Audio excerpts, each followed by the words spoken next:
Oh, thank you. Vita mezcal. Plant. German chamomile. Okay, and lemon. What the hell? Welcome back, friends. It's Anders. Today is a good day. I'm excited about this episode because I've teamed up with Kevin over at Cocktail Time with Kevin Kos and Gabriel over at Liquid Memoir. We're doing a little cocktail challenge. Gabriel picked 3 ingredients for me and Kevin to mix into original cocktails. He's then going to taste both of them over on his channel and give his professional opinion. So when you're through here, be sure to go over to Cocktail Time with Kevin Kos to see what he comes up with, and then shoot over to Liquid Memoir to see what Gabriel says about it. Now, Gabriel has been mixing up cocktails for a long time, so I trusted he would pick 3 good ingredients, and he did. He picked Vita Mezcal, chamomile tea, and lemon. I would like to point out that this is not a competition because I would just hate to see Kevin lose.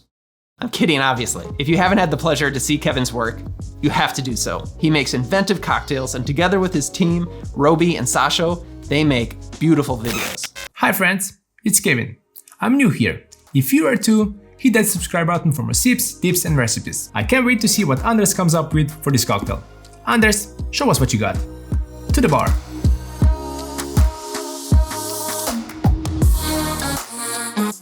Okay, before we get started, let me tell you why this challenge had me a little nervous. If you're not familiar with Kevin's work, let me give you a little hint. This guy is a science guy. He deals in science, like really well. We're going to make a chocolate donut old-fashioned. We'll use popcorn-infused bourbon. We'll make a mixture of 94% carrot juice, 4% citric acid, and 2% malic acid. Take the dehydrated lemon peels and use mortar and pestle, and dip that into the dehydrated lemon powder.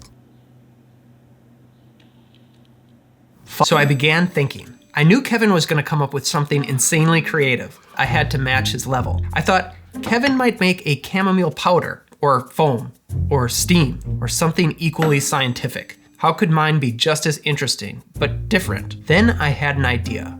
Chamomile ice. By making it into ice, the flavor of chamomile would gradually increase over time. I thought I could even make it a swizzle so that the ice is incorporated with the drink from the start. Then I ran into an unexpected problem. It's yellow. My natural instincts told me that yellow ice should generally be avoided, especially when crushed. Kind of looks like yellow snow, but I pressed on. My second idea was a mezcal infusion.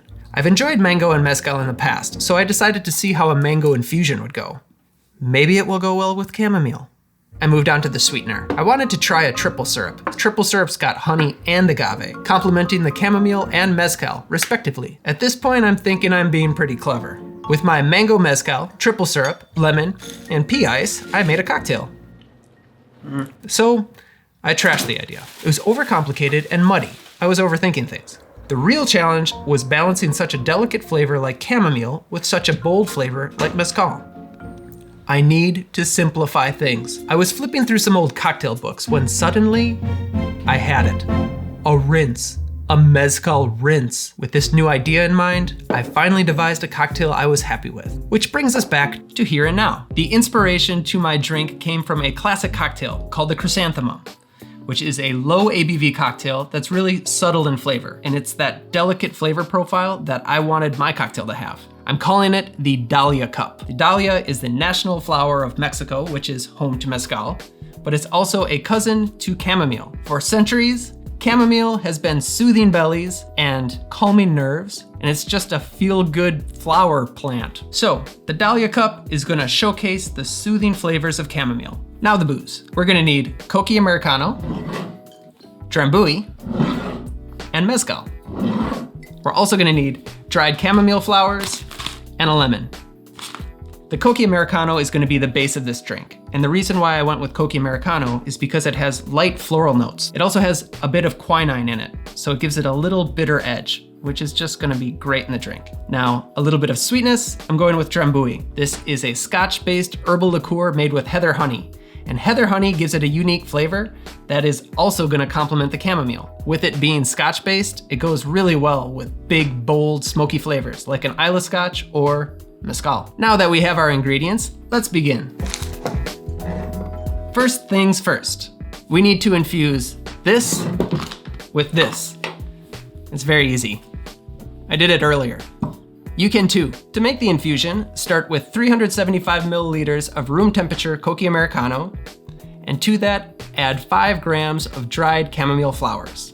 Now they're gonna wanna float on top, so give them a stir and simply let it steep for 1 hour. After 1 hour, filter off the chamomile flowers. I used a coffee filter and gave it a rinse with water first, just so I don't impart any flavors of the paper. And then the infusion's complete, and you have made chamomile infused Coca Americano, like me. This drink will be stirred and served up. So you could serve it in a martini glass or a Nick and Nora. I'm serving it in this little cup though. It belonged to my great grandmother and it looks like a flower, so I thought it was appropriate for this drink. Also, her middle name was Rose, so there are just numerous layers of flowers. Let's build. All right, to get started, we'll use 2 ounces of the infused Coca Americano and half an ounce of Drambuie. It's that simple. Now we can add ice and stir.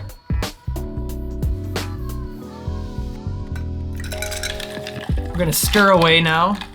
I'm gonna say about 30 seconds, but you might wanna go a little longer because the Coca Americano is a little lower proof and the Drambuie isn't high proof either. The ice is gonna wanna melt slower than if you were using like a 100 proof rye or something really strong. So this is up to you. Watch the ice, you'll see the edges round off and the side of the glass get really cold. That's probably good. Now is where the mezcal comes in. We're just gonna give a nice rinse in the glass. I have an atomizer. If you want, you could just pour in a little bit of mezcal, swish it around and dump it out. That's mezcal. Now strain the cocktail right into the cocktail glass. And Gabe, I have not forgotten about the lemon. We're gonna do a little lemon zest right on top, just to brighten everything up. Hit the sides. And for a garnish, a fresh chamomile flower.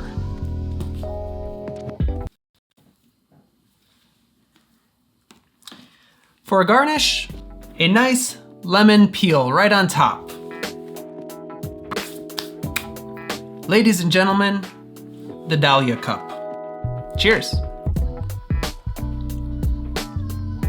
It's wonderful. You get smoke and lemon on the nose, and then you get this nice calming flavor from the chamomile, complemented by sweet honey. Just easy drinking. Wait. That's cute talk, Anders. But what do I think about your cocktail? And how does it stack up with Kevin's creation? Hi friends, I'm Gabriel. I'll let you know what I think about both cocktails after you watch their episodes. I'll see you behind the stick. Thank you, Gabe. Special thank you to Kevin and Gabe. This was a lot of fun. Both of those guys are extremely talented, put out great work. If you haven't already, like and subscribe, and tell them both I say hey. I'll see you next time. Cheers. A room temperature Coca Americano. Then add 5 grams of room temperature chamomile and add 5 grams of dried chamomile leaves. Damn it, what are these flowers? Filter off the chamomile with a coffee strainer or a Nick and Nora. That'd be very nice. But I'm gonna serve it. Oh my God, it's way over here.